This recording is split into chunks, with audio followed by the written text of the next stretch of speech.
Un jour, quelqu'un m'a dit « Lorsque je suis entouré, je me sens seul. Mais lorsque je suis seul, je ne me sens pas seul. » Dans cette vidéo, je vais vous parler un peu de ce phénomène parce que je sais que nombre de personnes hypersensibles ou hyper empathiques peuvent se sentir seules lorsqu'elles sont entourées de certaines personnes. C'est probablement qu'elles ne sont pas bien entourées ou bien qu'elles ne sont pas entourées des personnes qui les amèneront à se sentir comprises, respectées et tirées vers le haut, mises en valeur. En général, j'ai pu observer que vous avez tendance à vous sentir seul lorsque vous êtes en présence de personnes qui ne vous comprennent pas, ou bien qui n'essayent pas de se mettre à votre place, qui n'agissent pas avec empathie à votre égard. Des personnes que vous ne comprenez pas parce qu'elles sont trop différentes de vous, ou bien qu'elles ont une logique, une façon de voir le monde, une façon de penser qui est vraiment trop différente de la vôtre et que vous n'arrivez pas à vous comprendre ensemble. Vous pouvez aussi vous sentir seul lorsque vous êtes dans une relation toxique. C'est une relation qui est basée sur la destruction d'un des deux membres de la relation au profit de l'autre. Concrètement, c'est une personne qui va vous prendre beaucoup plus d'énergie qu'elle vous en donne. La relation toxique, c'est une relation où si vous êtes vous-même, l'autre est malheureux et vous le montre et ensuite vous culpabilisez. Je sais que ce sentiment de se sentir seul et incompris, même lorsqu'on est entouré de plusieurs personnes, c'est vraiment désagréable. Je vais vous donner quelques conseils pour arriver à le faire passer ou à opérer des modifications dans votre vie pour vous sentir beaucoup mieux et plus joyeux et plus content au quotidien. Premièrement, autorisez-vous à découvrir de nouvelles passions et pratiquez-les à plusieurs. Parce que quand vous vous autorisez à découvrir de nouvelles passions, vous êtes en période de recherche, de compréhension, d'études, vous assimilez des nouvelles choses.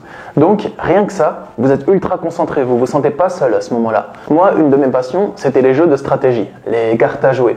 Et j'étais vraiment à fond dessus quand j'étais plus jeune.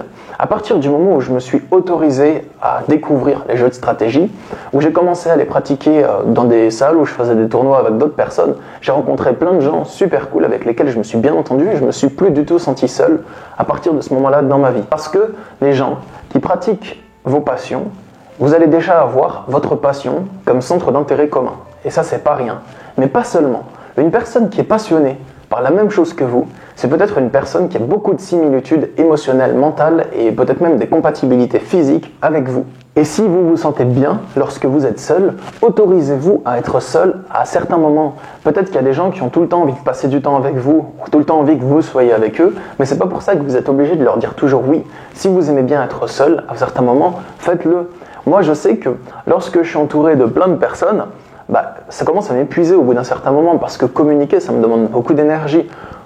Pendant des petits moments, c'est ok, mais si plusieurs jours de suite, je suis tout le temps entouré de beaucoup de monde, je commence à me sentir fatigué et avoir besoin de retrouver un peu mon petit cocon. Mais si je suis tout le temps tout seul sans voir personne, je vais aussi commencer à en avoir un peu marre et à vouloir voir des amis, pardon. Donc j'alterne entre les deux, entre les moments de solitude et les moments où je suis occupé, où je suis en société. Et pour vous donner un dernier conseil, créez-vous un climat qui vous rend heureux et dans lequel vous vous sentirez à l'aise et bien entouré. Des fois, faire le ménage dans sa vie et fermer la porte à certaines relations toxiques, ça laisse une disponibilité dans votre vie. C'est peut-être un certain vide, mais ce vide, il va vite se remplir avec des personnes qui vous ressemblent. Ce que je vous dis, c'est que dans votre vie, il y a un temps limité. Vos journées, elles font toutes 24 heures, vous passez un tiers de votre temps à dormir, et pendant le reste, vous avez des moments où vous devez peut-être travailler, et des moments où vous voyez des gens. Les gens que vous voyez, autant que ce soit des gens qui vous apportent du bien-être, parce que si c'est des gens qui vous apportent plus de mal-être que de bien-être, ça veut dire que vous aurez moins de temps pour ceux qui vous apportent du bien-être. Et travaillez dur pour vous créer un cadre de vie qui vous ressemble, dans lequel vous vous sentez bien. Moi, c'est ce que je fais au quotidien. Et pour me motiver tous les jours, je me dis que le travail, il ne va pas se faire tout seul. Si je ne le fais pas, personne ne va le faire à ma place. Du coup, je me bouge. Et je vous invite à faire de même. J'espère que cette petite vidéo a pu vous être utile. Abonnez-vous à ma chaîne si c'est le cas, pour ne pas manquer les prochaines. Et aussi, je suis disponible en consultation de coaching par Skype ou par téléphone.